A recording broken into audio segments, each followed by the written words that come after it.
Kia ora, my name is Maureen Kearney and I'm a registered nurse who started working for Hospice Mid-Northland over 10 years ago. Initially I worked in a clinical role and more recently I've moved into an educator's role. My role over the past 10 years has been a community-based nursing role, visiting patients to assess and plan their care to support them in any ways they need to live well until they die. This mahi incorporates Sir Mason Jury's health model Te Whare Tapa Whā, focusing on holistic care.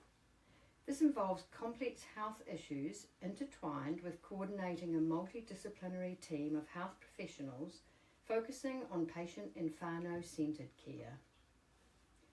During these years, I engaged in postgraduate study, gaining theoretical knowledge alongside my clinical experience.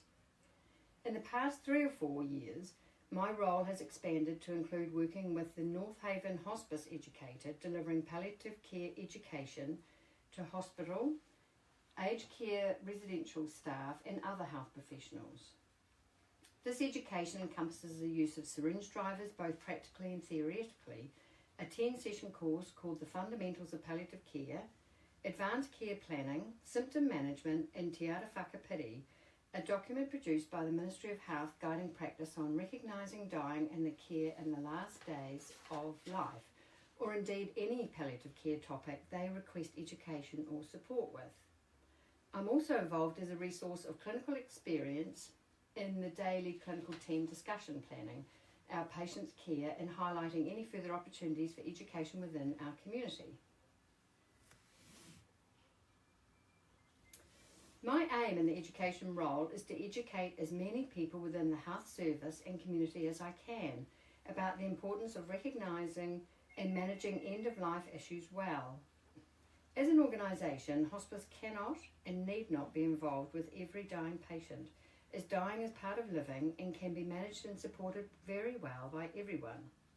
Hospice needs to be involved in the more complex patients where specialist palliative input is required.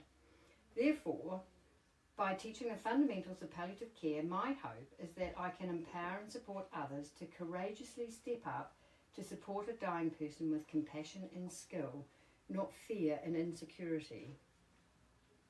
Hospice can and will always support anyone who requires it, but with an education focus, my hope for the future is that we build more resilient and compassionate communities with stronger and better informed members, both in and out of the health service, to care for each other confidently in their weeks, days or moments of need.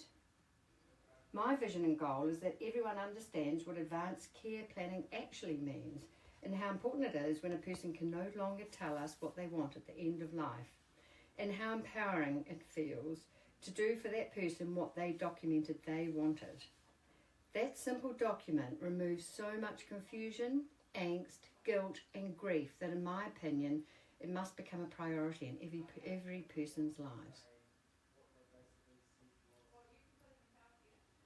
Hospice Mid-Northland is an organisation that makes me feel extremely proud to be part of. Our team, from our essential volunteers to management, strives and achieves excellence in an incredibly challenging part of the health service and is strong, focused, very responsive and dedicated to helping and supporting each and every person we're involved with.